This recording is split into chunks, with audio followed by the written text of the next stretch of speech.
So I have established the fact that the Bullock or the Moloch bull god is the same exact bull god El of the Bible. The Moloch equals fire, as well as the bull god of the Bible, which equals fire. The Moloch requires sacrifices, just as El, the bull god of the Bible, who also requires sacrifices. So the bull god Moloch is from Cana, Phoenicia, just as El, the bull god, is also from Cana, Phoenicia.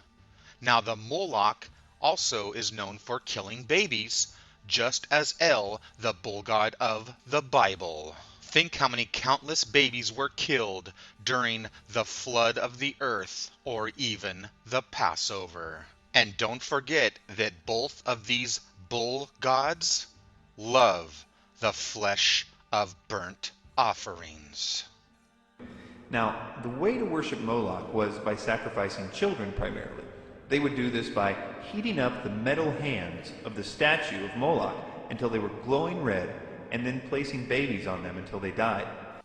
Okay, I want you to take a good look at the hands of the Moloch or the bull god from Cana, Phoenicia. Notice how the hands are palms up and opened, receiving the baby or the child into the palms and hands of the Moloch bull god. Without question, this is the same exact iconography that you will find in the religion of Christianity and Judea, the open palms or hands of God. And would you guess that they include the same symbolism of the baby or the child in the open palms and hands of the bull god El of the Bible? So you see, this is why the Bible says that God's hands are veridity and judgment. And then the Bible goes on to say, I have engraved you on the palms of my hands. So this is why the Bible says that it is a terrible thing to fall into the hands of the living God. So the Bible goes on to say, then I looked and I saw a hand stretched out to me. I mean, seriously, think how ridiculous this actually is in our world of reality. Look outside in the sky and imagine a big, huge pair of hands coming down at you. What, you think God is some giant or something like that? I mean, it's just ridiculous. So the Bible goes on to say, the Egyptians shall know that I am the Lord when I stretch out my hand on Egypt. And then we have the Hebrew hand signs throughout the Bible, like signifying God's acceptance of a sacrifice, the hands of benediction. And then the Bible says, he lifted up his hands and blessed them. So you may be asking, what does the hand have to do with blessing someone? Because a blessing comes from the hand. You see, because the hand is used to sprinkle the sacred blood from the blood sacrifice of the animal or the human. The sacrifice blessing means the bludgeoned blood from the blood sacrifice. So when you bless someone, what you're really saying is, may they be blessed in blood from the sacrifice. So now you'll understand why you say, bless you, when somebody sneezes. Because they are sprinkling little droplets out, exactly like a blessing, which is sprinkling the droplets of the blood sacrifice. So a blessing comes from the hand, like the hand of benediction. Why do you think this is so? Because the hand is used to dig into the cavity or the well of the body and pull out the heart and the sacred blood that is used in the blessing.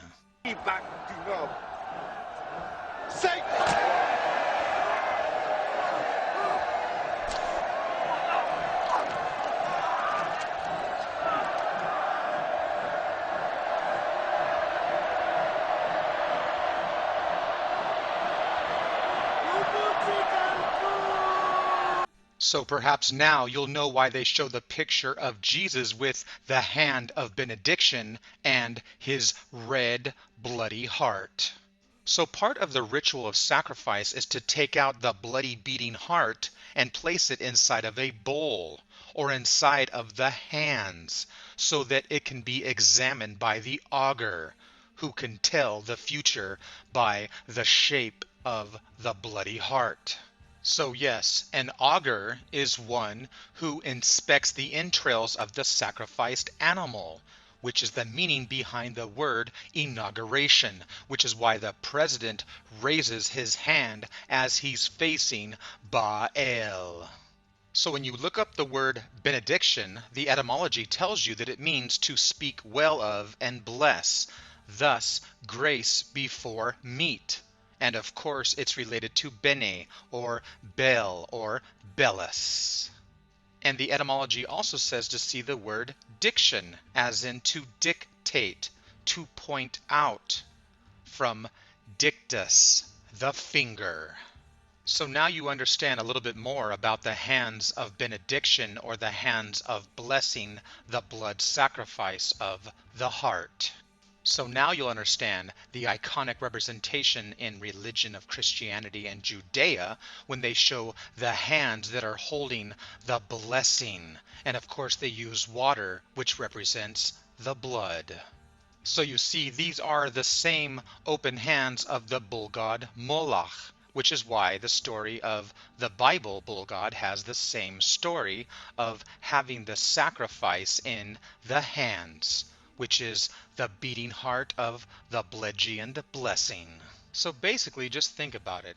Why do Christians and the Judea religions and Muslims and everything condemn Satanists even and people that make sacrifices like Moloch, when that's what the whole religion of Christianity, Judea, Hebrew religion, whatever you want to call it, is all about?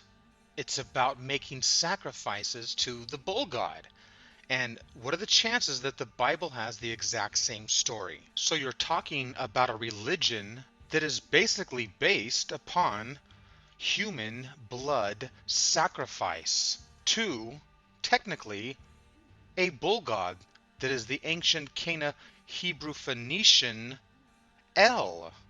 So ask yourself, what is the difference between satanic ritualistic sacrifice and the ritualistic sacrifices of Christianity and Judea in the Bible?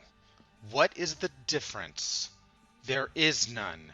It's the same exact ritualistic practice of making blood sacrifices to a god. Period. So like I said, think about it. The Christians and the Judaic order is condemning the Satanists and the Illuminati, etc., for being satanic devil worshippers, when the truth is that satanic devil worshippers and the whole theology of it is the same exact polar opposite theology of Christianity and the Judaic order. I mean, this is why I've explained many times, but that's why they have the same symbolism. They have the same symbols and signs.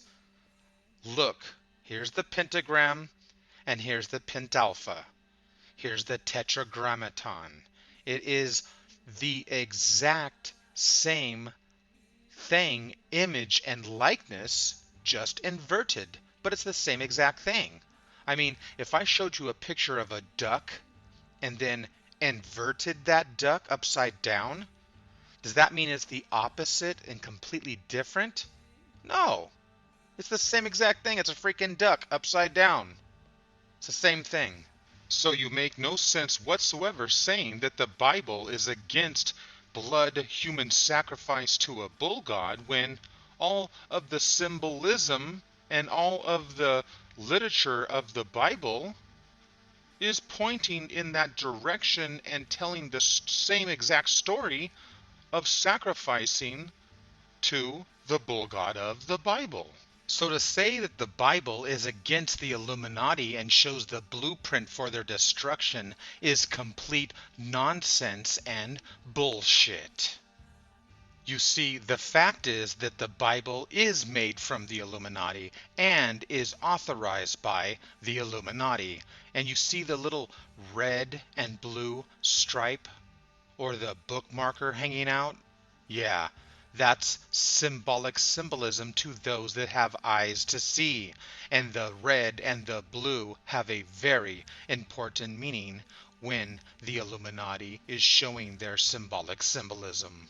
Which is why the entire Bible is about the dualistic principle of the red and the blue, which is the polarities of the winter and summer, or the day and the night, the Illuminati colors of red and blue. So you see, the Bible is telling the story of the red and the blue over and over again in almost every single story of the Bible, the same symbolism of the Illuminati red and blue.